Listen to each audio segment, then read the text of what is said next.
Right, folks, how we doing? We're back for another Q&A episode. Unfortunately, I can't get the podcast that I intended for this week out. Have it edited. It's ready to go. It's just I need to verify it with the person that I recorded with, that it's all good and I can post it. So, unfortunately, that's going to be next week. I put out a poll and asked what would people prefer. The majority of people actually said 6-7. So there's 6-7 for you. The majority of people who didn't vote 6-7 said do one this week. So I'm doing one this week. I asked for questions. Thankfully, I got some questions back. I really appreciate everyone who sent in a question. So this is going to be another Q&A. So I've got 16 questions. I'm going to go through them all here now. They're not in chronological order. I just put them in an order I thought was nice to answer them. And yeah, that's that. I'm not going to ramble too much. Connor's only have half charge in the mic. I might be able to change it halfway through, but we will see. Anyways, first question is why I left engineering and my experience since leaving college. I'm going to try and keep this as precise as possible because I've done a lot of things since I've left college.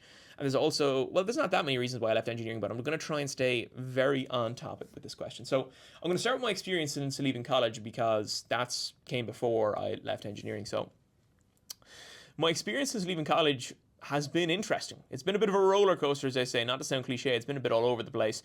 I left college and I went on a J1 with some of my best friends. It was absolutely brilliant. Had so much fun. Came home then for about 2 months. This now was when I got a bit of a kick up the arse from what am I going to do with my life now. I was happy the fact I had left college because now I was like, finally, I can figure out what I want to do with my life. But I thought that was something that a penny would drop someday and that would randomly just happen. It hasn't. It still hasn't. But those 2 months was pretty frantic. I was like, I don't know what I want to do. So I said, look, I know I want to travel. I'm going to go travel now because I'd rather travel when I don't know what I want to do than go travel when I know what I want to do. So I went to Costa Rica for 3 months. That was absolutely excellent. Had so much fun over there. But towards the end of it, I wanted to come home. And that's the great thing about traveling because it gives you perspective on how you can live your life differently. And for me, I started figuring out that Ireland is actually a great little country and I love Ireland. So wanted to come home, wanted to get a job, got the job.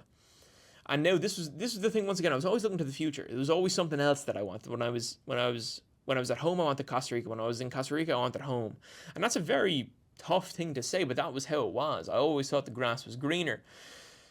That being said, I still enjoyed my time in Costa Rica thoroughly. So I came home, went into the job, and I was in the job from about the middle of February of this year till the middle to the end of May of this year. And I left. As I have said about 1,000,000 times, I feel like a broken record at this point, but if someone's asking me what the story is, I probably haven't made it clear enough yet. I should probably make one video and pin it on my Instagram so everyone can see, but I'm still really happy to answer the question. I don't mind it at all. I'm not trying to talk shit in the question. It's a great question, especially one to start on. If anyone hasn't listened to the podcast before, they can get a bit of an inkling into who I am. So I left engineering. The main reason I left engineering was because I felt like I was no longer in control of how good I could become with what I was doing. And I was spending 40 hours a week doing something that I had realized that it's not up to me how good I can actually become at this thing. And that for me, I could not live with that. At the start, it was fine. I was like, look, okay, with time, I'll start getting more work, more responsibility, more work and more responsibility. And when that didn't come and I didn't get what I was looking for out of the job, I had two options. It's either stay somewhere where I'm limited and someone else is in control of how much I do, or else leave, try and figure out what you want to do yourself, and know that you're far more accountable for the results you get rather than being in this job over here and waiting for someone to give you a load of work. So that's essentially the decision I said I was going to make. And so I left the job because I was just sick and tired of being reliant on other people for how good I could become. I know this is not me talking down on the company I was at all. All the lads in that company, the lads and the girls and everyone in there, such lovely people, it just wasn't the right fit for me. That's it. Just wasn't the right fit for me. Great company, great people, they do great work, just wasn't the right fit for me. So then that leads on to now. And this is kind of another thing I can go to and talking about experience since leaving college. It's been really, really interesting and very, very beneficial towards me developing as a person because you feel like I'm starting this podcast now, and the thing is, I have absolutely no idea. Like, if you told me, for instance, Harry, if you do 1,000 more posts on your 1,000 post, you are going to get to where you want to be. That'd be great. Like 1,000 reps, what's 1,000 reps? And I know you might think that sounds fucking crazy, but when I've been in the gym, any of the things I do, there's one thing I'm good at, and that's just sticking in there. I mightn't do a load every single day. There's people that work harder than me on the day-by-day sense, but I'm just constantly there. You know what I mean? If I pick someone and I want it, I'm constantly there, I'm consistent. And so now I'm at a point where I can be as consistent as I like, but I don't know if that's actually going to lead anywhere. So I remember David Goggins says something, my hero, not my hero, but a guy I find very interesting. He said, when the distance is unknown, and I think something like the finish line is unknown or something like that, that's when you figure out who you really are. And that's kind of how I feel like right now, because I'm making these videos and I'm putting so much time into making all these videos, a lot more time than you might think, and I have no idea if I'm going to get anything for it. So that's such a, I feel like that's such a beneficial thing to be doing for your character, to just be like, look, I don't know if I'm going to get anything back from this, but I'm going to try my hardest anyways. Because a lot of people don't start because they don't know if it's going to work. So I don't want to have that in my head. So that's what I'm trying to defeat right now. So my experiences leaving college, for the most part, it's been absolutely fine. But I thought it was going to be this thing, I leave college and I'm just going to figure it all out. Which obviously, I'm in my bedroom talking to a camera on a tripod. I have a light here that my man bought for me about 5 years ago. I'm using my phone case as a microphone stand. And yeah. Did myself a year ago think I'd be here now? Absolutely not. So it's been interesting. It's been different to what I thought it would be. On to question 2. I'm just going to take a quick drink of water. Next question is still kind of centered to work, and it's imposter syndrome in the first job, and then realizing everyone else is human too. And there's also kind of a second part from that, realizing your manager doesn't know everything. So I actually can't say that I felt imposter syndrome too much in my first job. Now, I definitely feel imposter syndrome in other ways. I felt more imposter syndrome when I was in college and I found out that I got my final result. And I was like, I don't feel like I'm good enough to have that result. I feel like I still don't understand anything.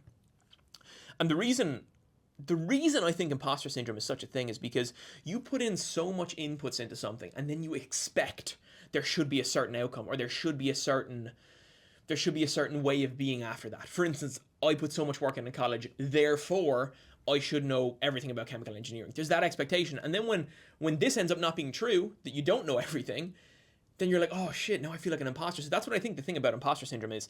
It's expectations that aren't based in logic. Because okay, you can put in a load of inputs, but that doesn't mean you're going to get outputs. Now, it greatens your chance of getting outputs, but it doesn't mean you're going to get outputs. So I think a lot of the time with imposter syndrome, and I know this was kind of asking more about in my first job, I don't really feel it in my first job, imposter syndrome is you're pairing two things that can't be paired together. And then you have expectations from the input to the output.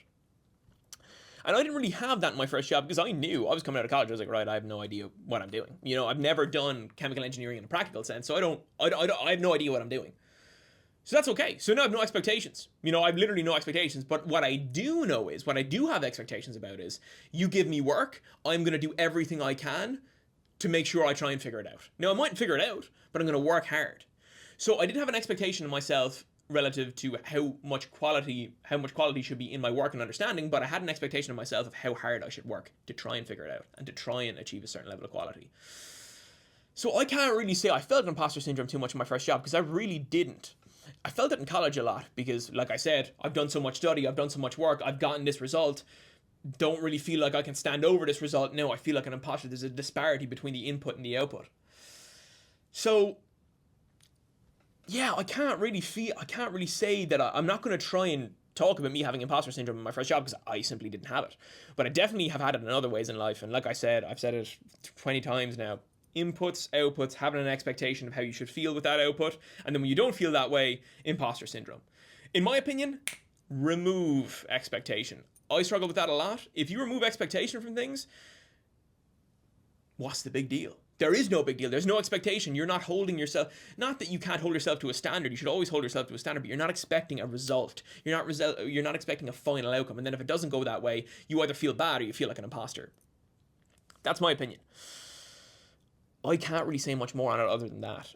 Talking about then realizing your manager doesn't know everything, I feel like that's, like, that kind of ties into the whole thing of, like, do you know, even when you meet a famous person and you're kind of like, what the hell, like, you were so famous, you know what I mean? But then you get to a point you're like, but you were just another person like everyone else. So I feel like, and I'm not going to say, like, realizing my manager doesn't know everything. Of course, I think my manager knew a lot, but just in life in general, I feel like we extrapolate so many things that aren't true. Once again, these expectations. Oh, I have an expectation that my boss should know everything. And then when he doesn't, I'm like, what? So expectations are tricking us constantly, and we spend so much time making expectations that take energy and effort to make and then end up doing nothing for us. So I know it's kind of adjacent from what we're talking about here, but expectations in general, they're just setting you up for a bad time, but realizing my manager doesn't know everything, I suppose I definitely felt that a good bit, but once again, I try and stay in the thing of like everyone's a human at the end of the day, and although someone might have done this for absolute years, there's also chances that in some ways they don't know what they're doing because they haven't seen something before. So once again, this all comes from expectation, and one of the things I'm constantly trying to stop doing is just having expectations for certain people or certain things, because then you're just going to let yourself down when that doesn't come true. And that's not even their fault. That's probably your fault for making it seem that they should be a certain way. I don't know if I've answered that question, but I hope I've made some sort of sense in some manner in relation to that question. The next question is trusting your gut. And I'm going to be completely honest here. I still don't really understand that, because when I was in my job, I had a gut feeling that this wasn't right for me when I was in my job. Like, that job wasn't right for me. I had that gut feeling, if I leave this, there's going to be more for me. And to me, I don't even know if it's a gut feeling, but it's just something I can't get rid of in my mind. It's like, once again, your thoughts, just because you think certain things doesn't mean that you have to be your thoughts. You control if you're going to let a thought control you or not. So once again, I always try and let these things, if I'm thinking of certain thoughts and I'm like, Harry, why are you thinking that? It's Harry, why are you thinking that? Get out of my head. Sometimes it doesn't work. A lot of the times it does. But there's sometimes when I get a thing in my head, and this is my gut feeling, it's just the constant what if, what if you could do more? What if something could be better for you? And lots of the times I can get rid of a lot of them questions, but then there's sometimes I can't get rid of them questions. And if I can't get rid of a question out of my mind of, oh, well, what if that could be the better way to go? If I can't get that out of my head, you've got two options.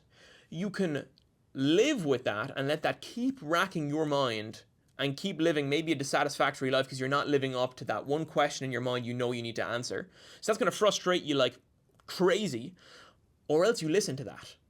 And if you listen to that, you see what's on the other side of it. And then if you see what's on the other side of it is good, then you can start to realize, well, I can trust this voice in my head a bit more. I can trust that gut feeling a bit more. So once again, how do you develop trusting your gut? You start trusting it more. That sounds so terrible. But if there's more instances where you have that ability to trust that little voice in your head, or to be like, okay, in this situation, I'm thinking this, so I'm going to trust that and I'm going to go with it, do that and get the feedback then. Oh, it was wrong. I'm not going to listen to that voice as much anymore. Oh, it was right. I might listen to that voice a bit more. So it's constantly repetitions. That's what I think it is. That's what I wanted to say with trusting your gut. How do you get better at trusting your gut? Repetition. It's like anything else. You need to keep doing that. If you keep trusting your gut and you keep getting good things, then that gut feeling or that voice in your head, that's something you need to trust. So it's like anything. It's just repetitions. It's just repetitions. At the same point, it has to be grounded in some sort of logic, but then that comes from just knowing who you are. Like, I had a gut feeling to leave my job to come into this, but I had that, like, do I know who I am 100%? No, but I know who I am 80% of the way, let's say, maybe 70% of the way. And I know who I can be if I put my mind to something. So in that situation, I have the gut feeling, I kind of have that understanding of who I am as a person. Let's make the decision. And for instance, if this gut feeling is wrong, the next time comes around and I'm in a place I don't want to be and I'm like, oh, maybe I should go somewhere else. Maybe the grass is greener. Then I'll be like, no, I'm not listening to you because that was wrong the last time. So granted, each situation brings forward new nuances and all that kind of stuff. But you get my point. I hope you get my point.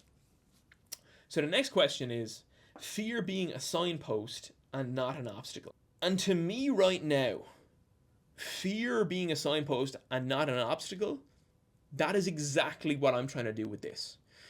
Because I have fear of being embarrassed, a fear of looking silly, a fear of all that. That's what I have right now. But if I Theo Von uses a reference, ask her out. And he doesn't mean like ask that girl out, but ask that fear out. Ask that job out. Ask that, like, let's see what's on the other side of it. Let's commit and see. That's what I want to do more of. And in the sense of, if I'm in a situation where nothing is, I'm not not that I'm not afraid, but I'm comfortable all the time. And I know this once again is so cliche, but it's so true. If I'm comfortable all the time, I'm probably not going to develop that much because I'm just comfortable. But if I'm uncomfortable, it's because I'm unfamiliar with a situation that I've not done enough times. If I keep doing that situation then enough times, I'm going to develop my character. And as a result of me developing my character, I am going to become a more well-rounded person. So that's exactly what it's about having fear now at this time. You ask that fear out. You see what's on the other side of it. Because maybe there's nothing on the other side of it. But maybe everything you've ever wanted is on the other side of it. I don't know. I have no idea. And anyone who's looking at me now saying, oh, what are you doing with this? You know, but like, how could, like, you have no idea if me starting a podcast right now is going to work out or not. You know what I mean? Like, nobody knows. You have to take that step and see what's on the other side of it. And no, I'm not talking to you, like, directly watching this. Probably the people watching this are going to be supportive and great people. And more or less everyone has been supportive and fucking sound people so far. So I'm not trying to make that about you, the person that's watching it. But I do definitely want to stay on the point of fear being a signpost is so important. What's the point in constantly being comfortable? If you're happy with who you are at 20 years old and you just want to be comfortable in that now for the rest of your life, good for you.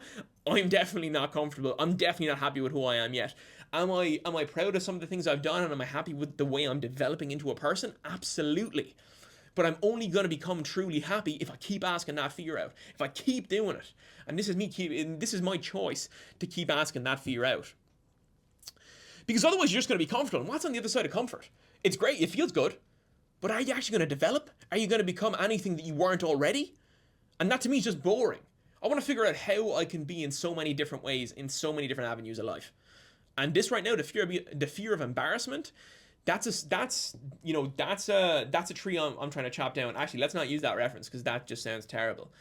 That's a stake I'm trying to hammer in the ground, getting that fear out, you know what I mean? And getting to a point where embarrassment doesn't scare me anymore.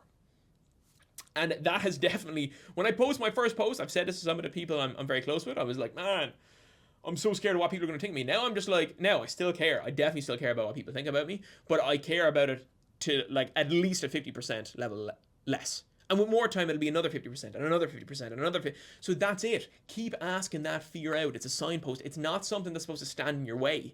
It's something that you're supposed to have the balls to say, I'm scared, but I'm going to do it anyways. And please don't take that out of context and be like, oh, I'm scared to do like the stupidest thing ever, and then you go and do the stupidest thing ever. Like taking a crazy amount of drugs or drinking an incredible amount of alcohol in one night and doing something silly. Please don't take that out of context. But fear is always going to be a signpost. And that's a great statement made by this fella. Fear is a signpost. It's not supposed to be an obstacle. Next question, another bit of water. The next question is failure being a requirement to progress and using it as feedback. The simplest way I can put this, anybody you know who is hyper successful, what separates that hyper successful person from the person who's not hyper successful is one thing. And that's that they failed and said, well, I'm going to keep going. And the other person who's not successful said, oh, I failed. I'm just going to stop now. How much do you learn through failure? You figure out every single hole that is in something that you're doing. Right now when I'm making my videos for Instagram and TikTok, every day I'm finding holes in the boat. Every single day I'm finding little things that aren't right that I want to improve. And if I can keep doing that over time, I will get to a point where I will make a class video. I know I'm going to get there. But if I'm not okay with the fact of, oh, well, I'm going to have to fail another 100 times, I'm just going to quit. Nobody you know who has built anything worth having has not failed over and over and over and over and over again. Every single person who has something successful has failed numerous times and just said, look, I'm going to keep trying because I know I can do this. That's it. You show up, you don't give up. You show up, you don't give up. You show up, you don't give up. That is how you become successful. And failure is the pinpoint thing you need for that. That's where all the iteration comes from. That's how you know how to make yourself better, how to make your videos better. For me, how I make my videos better. Watch other people's videos, see why theirs are better than mine. I fail a video, oh, well, he did one thing different to mine, so now I'm going to try and do one more thing like his. That's it. Failure is going to turn you into who you're going to be as a person. And some people, when they see failure, they do fucking nothing, and that's why they end up being fucking nothing. And some people, when failure asks the question of them, they say, no, I'm putting my fucking foot down, and I'm gonna get to work, and I'm gonna keep failing, and I'm gonna figure it out. It's as simple as that. Some people see failure, they cripple. Some people see failure, say, fuck you, I'm gonna figure it out anyways. It's literally that simple. Sorry, no, I got very kind of, what you call it there, a few swear words. The mother and father wouldn't be happy if they heard me if they heard me talking like that. But it's just something I'm so passionate about. Failure is not bad. I don't know why everyone thinks failure is bad. Failure means you have the balls to try. No one has the balls to try anymore. Just try. Just give yourself a chance. When you give yourself the chance then and it doesn't work out, don't just throw in the towel straight away. Just try and improve one thing every day. I don't need to go from making the shittest video ever to then going making the best video ever. All I need to do is go from making the shittest video ever to making the 9,999,999th video less shitty. That's all. Every time just one step better. That's all. It's not one step from being horrendous to being good, to being great. It's not like that. It's not like that. Thomas Edison analogy again, I'm not going to go back into it, but failure is good. Please don't be afraid of failing. I'm trying to get rid of my fear of failing right now, and that's what I'm doing with this. I'm going to keep training that muscle because failure isn't bad. Sorry, no, I'm rambling, saying the same thing over and over. Next point. The struggle our generation has with distraction. I was out for a walk this morning. This is something I was thinking about already. I actually forgot this question was asked. I only looked through the questions that were asked like an hour before this to make sure what I was gonna answer for this block and how I was gonna set up the run sheet.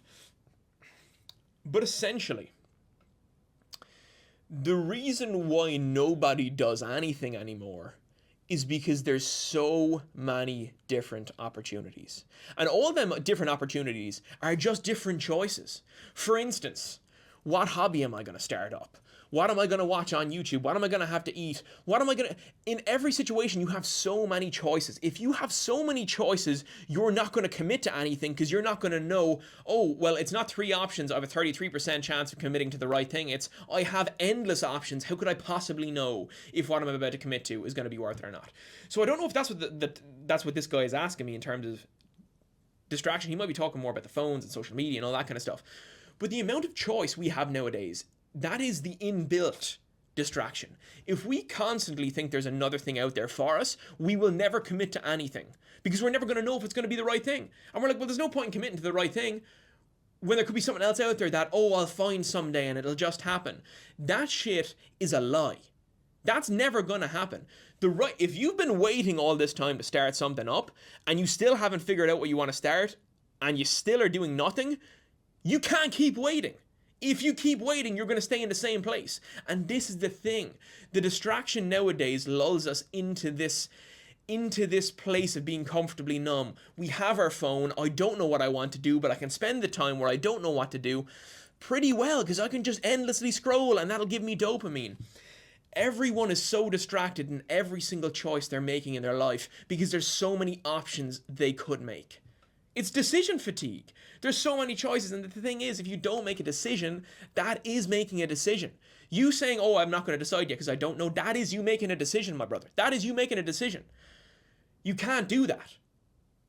If you've been waiting this long for the right thing to come along, and it still hasn't come along, it's never going to come.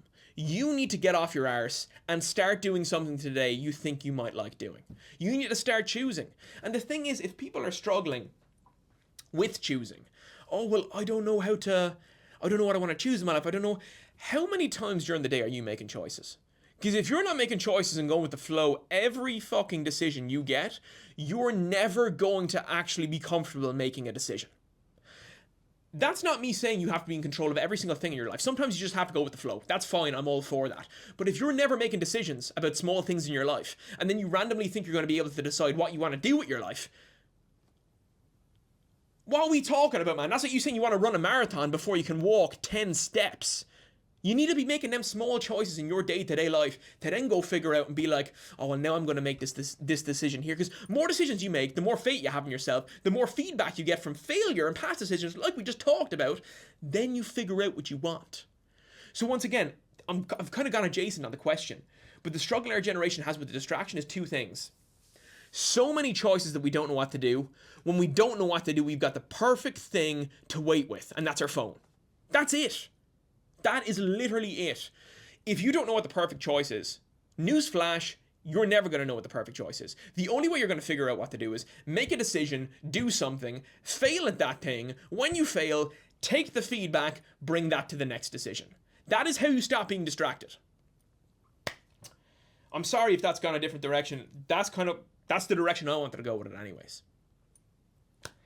But like I said, you got to make a decision, and you can't let your phone allow you to be comfortably numb. If you do those two things, man, you're cooked. You're cooked. You're going to stay stagnant forever. And I could put my tinfoil hat on and say, that's what all these billionaires want. That's what all these people want. They want you to stay in one place and not put your head up out of the trench and be like, oh, well, maybe I can do something else with myself. They make it so easy for you to have no idea what you're doing with your life, and you don't even recognize that. Think about that. They have gotten you to a point where you've no idea what you want to do with your fucking life, and you're comfortable. Right, the next question, or the next topic, is questioning of our existence. And this is something lately, man, that has been racking my brain once again. Okay, let's just take me now, for instance. I'm gonna be here for 80 years. Let's just say, fingers crossed, I make it 80 years. And then it's all just gone? How could that possibly make any sense? And there was billions of years before my existence. Billions! How many things could have happened in those billions of years to come to this point now that I am now alive? And then in 80 years, it's taken billions of years for things to go a certain way, for me to get to this point now, and for you to get to a certain point listening to this podcast. And in 80 years from now, probably all of us will be dead. That irks me, man. That absolutely irks me. And that's only one avenue for questioning your existence. Because then you're just like, well, man, you know, I genuinely don't even know what to say to that. You know, like, I have no words for that. And then you can even, I made a video on this the other day, like, some guy I was watching on YouTube, his name's Joe Plater, he just gets cancer and dies.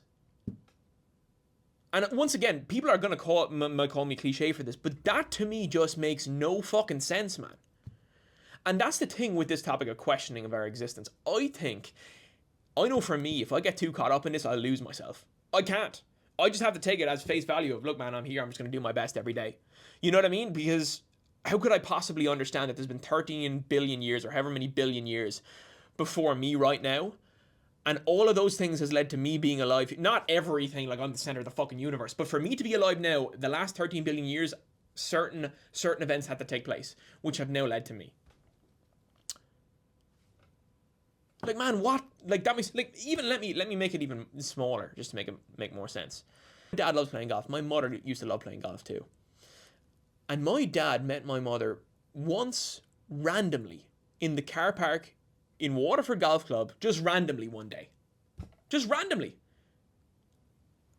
And now I'm here, 30 years later, however many years later. And my dad always tells me, Harry, like, if I was 5 minutes later getting back to the car, or your mother was 5 minutes later getting back to her car, I never would have met her, you never would have been here. Because he never met her up until that point. Now, maybe he might have met her some other way, but, like, that makes no sense. One small action can change the course of everything. And I just find that crazy, man. I just find that so crazy. And so to me now, I'm trying to answer this question and answer this topic, but questioning of our existence, like me questioning my existence, I'm going to put it more to this point. If you constantly question your existence, you wouldn't get out of bed in the morning. Because there's just so many questions you don't have answers to. And so the thing is, I try and limit the amount I talk to myself like that. Like, man, like, even think about that. 13 billion years led to now. I'm going to be alive for 80 years, then I'm gone. And then what's going to happen after that? Like, man, that's crazy. That is absolutely crazy. And man, once again, anyone call me cliche, I don't give a shit. Because if you don't think that's crazy, I don't know what to tell you. How have I come to this point of being a conscious being on this planet out of nowhere just because certain actions and events took place to lead to this point? And then after 80 years, it's just going to be, yeah, well, that's it. It's gone. That doesn't really make sense. That doesn't make sense at all, actually, I would argue. So In me trying to figure out my existence now, I just try and do the best that I know I can do in every single situation possible. And me recording this podcast, me editing this podcast, and me doing anything, I try and do the best I can do and be as kind and as nice as I can be to other people. Because, man, what's it all worth anyways? You're going to be gone in 60 fucking years or 80 fucking years. Hopefully you make it that long. So what's it all worth anyways? You know what I mean? Like, and even the thing of getting stressed out about shit in life, man. It literally doesn't matter.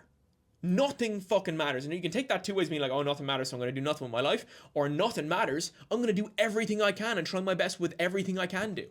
You can take that two ways. I know which way I'm going to take, because I know which way will lead me to just a better life and a more purposeful life and a more connected life. But the whole questioning of your existence, if I try and talk about that, or if I even try and think about that and then answer it, I will just sit here in silence, and you will sit in here in silence watching me, because there's just too many things. It's so overwhelming. I just find it ridiculous that, like, you watching this video right now, the amount of things that had to take place for you to get to this point to be alive is absolutely off the charts. And then you win that lottery, and then people are going to be like, right, I'm just going to do something for 40 years I hate with my life. What we chatting, lads? What we chatting? You're telling me you won the lottery in the most lucky way you ever could have won it, to be alive, and you're just going to waste that time. I'm making a choice that I'm not going to waste that time. I'm going to try and figure out what I want from my life. It's up to me. It's not all up to me to figure out what I'm going to do with my life, but it's up to me to start the podcast. You know what I mean? It's up to me to take action. So that's what I'm going to do. You've won the luckiest lottery ever you could possibly ever imagine winning. But since you've been so used to just living with that the whole time for your whole life, you've just taken it for granted. You know the whole thing about it. I know, once again, cliche. If I gave you 10 billion quid right now, but you wouldn't wake up tomorrow morning, would you take it? No. Then why aren't you taking more advantage of the time you have now? Time is the most important thing, and all it's doing, it's like the fistful of sand. It's going to keep falling. But you can either just be like, right, it's falling, I'm going to do nothing about it, or you're going to be like, right, it's falling, eventually this is going to go, I'm going to do my best right now to do the best I can in every moment, in every situation, and be the nicest, kindest person I can be. Question of our existence, I'm going to leave it at that, because once again, there's rabbit holes to go down in that, and I already have gone down a rabbit hole. The next question is one of the most, it has been one thing that has racked my mind for so long, and I'm not going to use the term, oh no, I figured it out, but in my sense, I figured out why this fear was a thing. The question is, the topic is, the violent and eternal fear of women felt by the vast majority of males, with the perfect ending, in brackets, me included. Oh, don't worry, we're not airing out who that is. What a great question, what a great topic to talk about. And this is something I used to struggle with so much in my life, incredibly. And even to a certain point now I still do, because it's nearly natural in a sense. But the reason there is that fear, and nearly that feeling of doom. You know, you always see them memes being like, oh, that girl's really pretty, and then it's like, dude, go up and talk to her. And he's like, no, I'm not doing that. But the thing is, and what I've realized for myself is why I had that fear, was because I'm expecting something on the other side of that conversation or that conversation or situation I have with whoever that girl is going to be. I'm expecting that it should go a certain way. I'm trying to fashion everything in a certain light that I will get to a final outcome. And that was something I struggled with for so long. Because, and the thing is, at that point, you're not even trying to immerse yourself in a situation with someone else, in a conversation with someone else. You're trying to get something from them. And that's exactly the problem. And so for me, what did I do to stop feeling? Now, I'm not saying that I don't, when I see a really pretty girl, there's so many times I see really pretty girls and I don't go up to them and I don't talk to them because I'm scared. There's also times I go up to girls that are really pretty and I talk to them and I am still scared. But the point I want to make is, the only way there's fear is if there's expectation. If you just go up and you just want to have an honest chat with someone, what's the big deal? And this is the thing, it's all expectation driven. If you just see someone that you think looks interesting and you want to talk to them, just go up and talk to them. They're just another person. It's literally just another person. And that's why if you have this attitude of, oh, I'm going to try and extract a certain outcome from this situation, I'm going to try and talk a certain way to get to this final outcome, that shit, my friend, that is why you feel that fear. But if you're just like, man, I don't really give a fuck, I'm just going to go up and talk to her and see what happens, because I'm literally just curious. I think she's really good looking. I'm curious to see what she has to say, or I'm curious to see what she's like. Man, there's nothing that can go wrong there. Because you're just looking to have a chat to her. You're not going up to her and trying to drop pickup lines on her. Not like there's none of that. It's literally you just going up and wanting to have a chat with her. Now, what you chat about, that's up to you. But you're literally, the reason you have so much fear in going up and chatting to someone like that and trying to chat someone up or talk to someone is because you're thinking about chatting them up. You're not trying to chat them up. You're just going to go and see if they're interesting. And if they're interesting, and they're interested in what you have to say to them, you're naturally going to find that spark. You're naturally going to find your feet. You're not going to have to think about what to say and think how to be flirty and think how to get a final outcome. It's just going to happen organically. It's just going to happen naturally. So the reason you're feeling fear, my friend, is because you're putting an outcome on the action that you're about to take out, an expected outcome. Whereas instantly that's going to give you pressure. If you just go up to him and talk to him and see where it goes,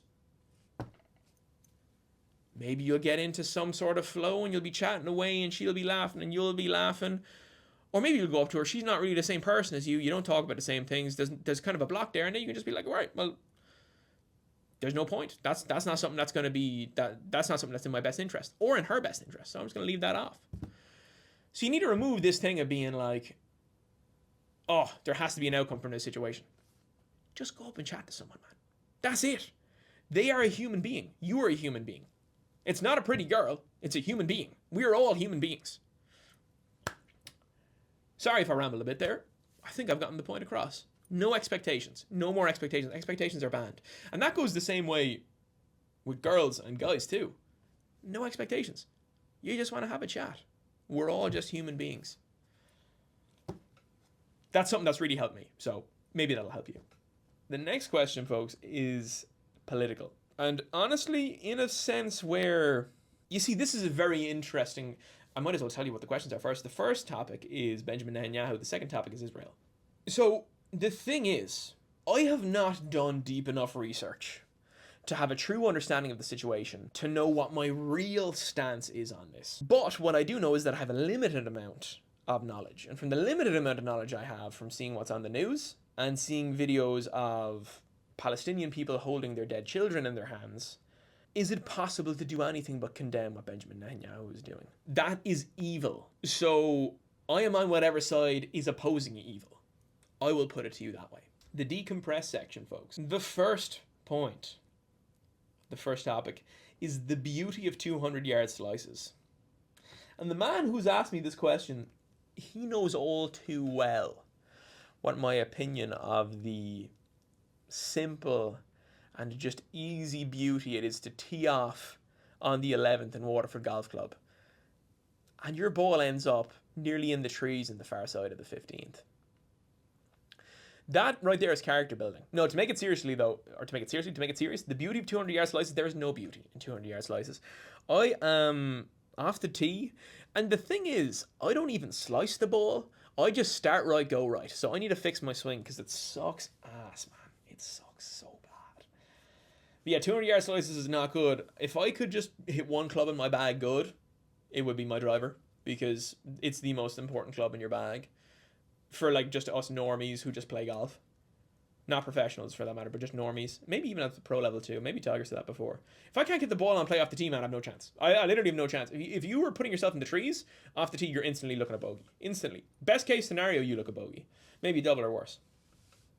Hence, I'm no stranger to a double bogey, or two, or quad bogeys, even we could say. The next question. What is my favorite toothpaste brand? I've got to say, I have been a Colgate man for as long as I can remember. But in the last couple of years, I've been using Sensodyne, and that is purely because it's either I steal Sensodyne out of my parents' cabinets to use for myself so I don't have to pay for toothpaste, or else I go buy Colgate myself and pay for it. I'm going to let you make a deduction of what I do if I use Colgate now or Sensodyne. And let me just give you a hint, it's not Colgate. So, yeah, Sensodyne, though, I've been using that for so long, so... Yeah, Sensodyne, sponsor me. Maybe could be the move. I've got some pearly whites. That is all I have to say on that topic. The next topic, genuinely can't think of any topics. Head is mash spuds. You gotta commend a man for saying they can't think of anything and letting you know that too, because once, like we said earlier, everyone's head is mash spuds nowadays. Electronic Magic Brick has turned everyone's head to mash spuds. So to that young man in particular, just know I appreciate your honesty and your straightforwardness in this situation. My head is also mash spuds. The final question, not the final question, the second from final question. Is the Swingers Society in Ireland? Now, I will preface by saying, when I saw this be sent in, I was like, man, what is the Swingers Society? I have no idea what that is. And then I Googled it, and then I was like, oh, well, obviously it had to do with, it was always going to be something sexual. And so I read the description, and I am not going to reiterate what it talked about on this podcast, because I just don't really want to do that. But what I will say is, anyone who is in a swinger society and they're into that kind of stuff, if you're happy doing it and you're not affecting anyone else doing it, play ball. That's simple. If you're having a good time, you're not affecting anyone else, who am I to tell someone what they can and can't do in their spare time? So the final point is, and I've been asked this point before, and the first time it was, what are your 3 favorite things about your brother? From this same guy. And you will be surprised to know that now he has asked me the 10 things you love about your brother the most. And once again, this is a tough answer, and it's similar to the answer I gave the first time, because like I said, there's so many things I could talk about. But if I was going to start anywhere, I'd say I'd probably have to